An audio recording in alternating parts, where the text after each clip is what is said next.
When I was 21, I nearly died. I needed emergency open-heart surgery because an undiagnosed cardiac issue had flared up, leaving me with hours to live. As I lay in that hospital bed, terrified and alone, the nurse asked for my emergency contacts. I gave her my parents' names, knowing in my gut it was a mistake.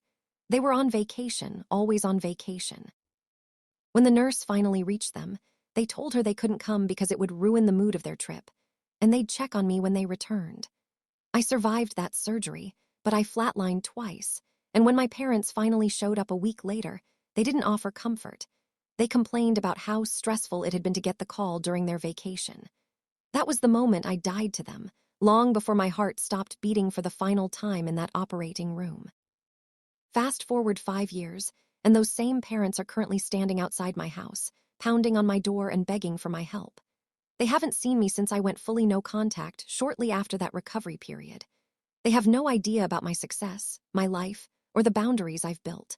Now, they're broke, desperate, and claiming they have no one else in the world. Was I wrong for pretending I wasn't home and leaving them begging in the rain? Tell me if you would have opened that door. Because honestly, the satisfaction I felt watching them suffer for the first time was almost as powerful as the surgery that saved my life. I need to explain how we got here, because the history makes this confrontation so much worse. Growing up, I wasn't abused, not in the classic physical sense. I was simply irrelevant. My parents, Robert and Sheila, were and still are narcissistic social climbers who obsessed over image and financial appearance. They wanted children only as props to show off how successful they were at parenting. If I was winning an award or looking sharp for a picture, they were all over me. But the second I had actual needs, especially emotional or medical needs, they vanished. They always prioritized their social events, their exotic vacations, or their careers over me. I was raised by babysitters, nannies, and later, the television. I learned very early that if I wanted anything, I had to figure it out myself. This instilled a massive sense of independence in me, which later became my greatest strength, but it left an emotional void. By 18, I was basically just a roommate they occasionally remembered to feed. When the cardiac issue started manifesting, little flutters, slight dizziness, I went to my parents. I was 19 then. I told them something was wrong. My mother literally rolled her eyes and said, "Oh, don't be dramatic. Everyone gets out of breath. You just need to exercise more." My father added that I shouldn't be looking for excuses to avoid hard work. They refused to even take me to the clinic for a checkup. So, being who I was, I got a part-time job specifically to afford health insurance through my university, and I started managing it alone. Which brings us to that defining moment when I was 21. I was in the middle of a class and everything just went black. I woke up in the back of an ambulance with EMTs cutting my shirt open and putting pads on me. When I got to the ER, the situation escalated rapidly. They told me I had a condition that needed immediate, aggressive intervention. It wasn't maybe next week. It was today, or your organs are going to fail.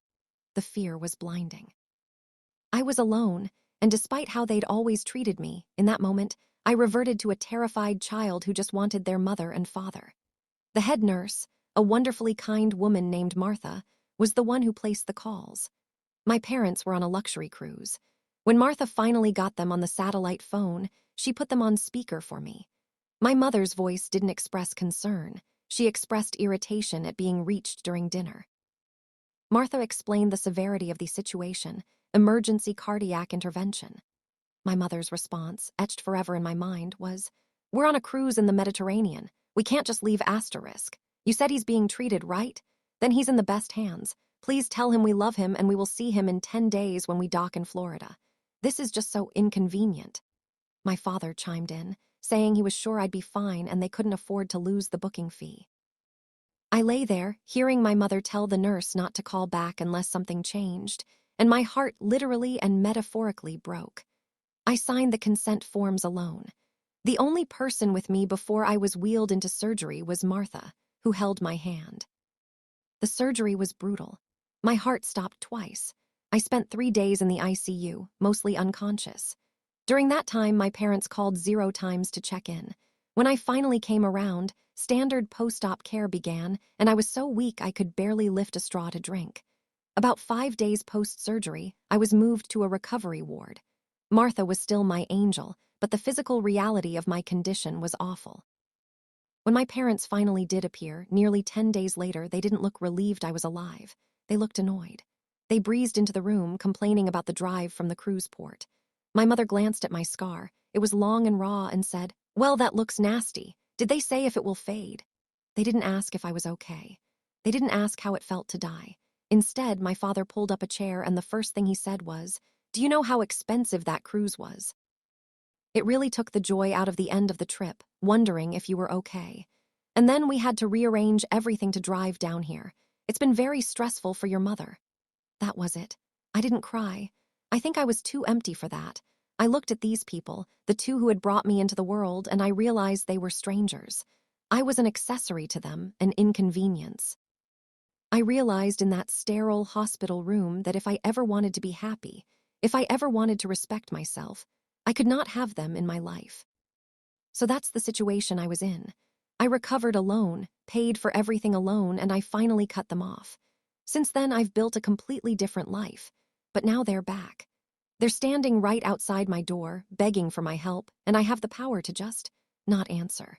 Before I tell you exactly what I did next and the incredible, devastating climax of this whole situation, I want you to pause. Think about that 5-year history of neglect and ask yourself, what would you have done in my shoes? Comment below right now. Would you open the door, or would you do what I did? Because I did not open that door. For 5 years, I had cut all contact. I changed my number, blocked them on every platform, and moved to a different city after graduation. I got a job, then a better job, and worked myself into a position of comfort. I was now successful. I owned my own beautiful house, and I had a close-knit group of friends I called my chosen family. When they found my address and showed up, they were a complete and total shock. I saw them on my doorbell camera. They looked awful, aged, stressed, and desperate. Their expensive clothes were gone, replaced by worn-out, poorly fitting garments. They didn't even look like the successful people they used to be. For a fleeting second, I felt that old programmed twinge of guilt, but then I remembered Martha holding my hand while they enjoyed dessert on a cruise. I put my phone down, grabbed a glass of whiskey, and sat at my kitchen counter, watching the live stream of them pounding on my door. They were literally begging. "My name, please, we know you're in there. We saw the lights. We need your help, just talk to us." I could hear my mother's voice crack. My father was practically throwing himself against the door. After about 10 minutes of this, the urge to just open it, to be good almost overcame me. But then I remembered something else. They hadn't shown up out of nowhere. I had been receiving emails from their bankruptcy lawyer. They had apparently been involved in some semi-legal financial schemes that went belly up, and they were facing massive fines and potential legal action, on top of having lost everything. I hadn't responded to the lawyer, thinking it wasn't my problem. They weren't here for me. They were here for my money. They needed a place to stay, a bank to drain. This was just another extension of their narcissism. The urgency wasn't because they missed their son. It was because the water was finally rising up to their necks. So I stood up and walked to the door, but I didn't open it. I grabbed the handle of the chain lock and just unlocked it, then locked it again with a loud click. This small action signaled that I was home. It made them stop. They thought I was opening it. My mother gasped, a sound of relief. Then I yelled through the thick oak, "Who is it? If this is solicitation, I'm calling the police." My mother's voice came through, high-pitched with desperation. "My name, it's us, your parents." "We're here, please open the door," I replied. "I don't have parents. They died on a cruise in the Mediterranean 5 years ago." The silence that followed was heavy. I could almost feel their confusion and disbelief. I continued. "The people who abandoned their son when he was lying in a hospital bed with his chest cracked open, flatlining, are not my parents. They are strangers. You didn't care about my emergency then, so why should I care about yours now?" My father finally found his voice. "We were broke, we are desperate, we were almost homeless. My name, the cruise was our last real trip. Everything fell apart after that. We were embarrassed. Please, son, you are our only hope." It was all a lie. They weren't broke then. I knew their finances at the time. They just didn't care. "You had money then," I said.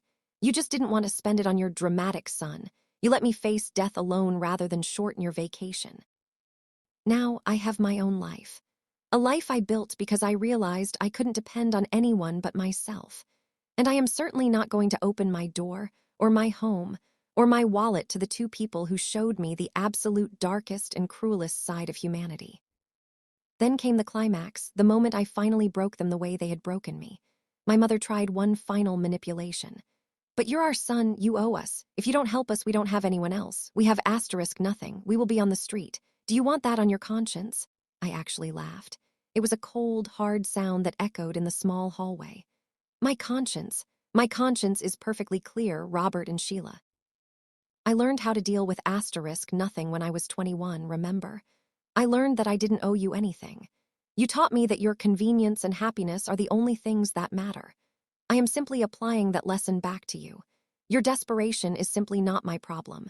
It is inconvenient for me. You can check yourselves into a motel. I'm sure you will be fine and in the best hands, just like I was. I turned and walked away from the door, into my living room, and sat down with my whiskey again, watching them through the camera. They slumped. My father put his arm around my mother, and they slowly turned and walked back down my driveway into the rain.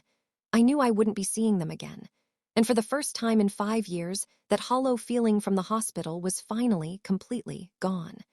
I went back to my life, and that was the end of that chapter. I think the lesson from this whole saga is that you reap what you sow. My parents sowed decades of neglect and narcissism, with their most horrific harvest being their decision in my moment of absolute need. They cannot be surprised when 5 years later, when they are at their lowest point, I treat them with the exact same level of emotional distance and coldness they taught me to use. Family isn't just about shared blood. It's about respect, love, and supporting each other when it truly matters. They failed every single test of parenthood, so I owed them nothing when they finally hit rock bottom. Now, I know some of you might think I was too cruel, or that I should have at least opened the door. So, please, like this video if you think I was right to leave them begging, and that my actions were just. Subscribe to the channel if you want to hear more stories about standing up for yourself and getting what you deserve. And please tell me in the comments section what your final verdict on this situation is. Was I wrong? Or did they get exactly what they earned? Thanks for listening. I'll see you all in the next story.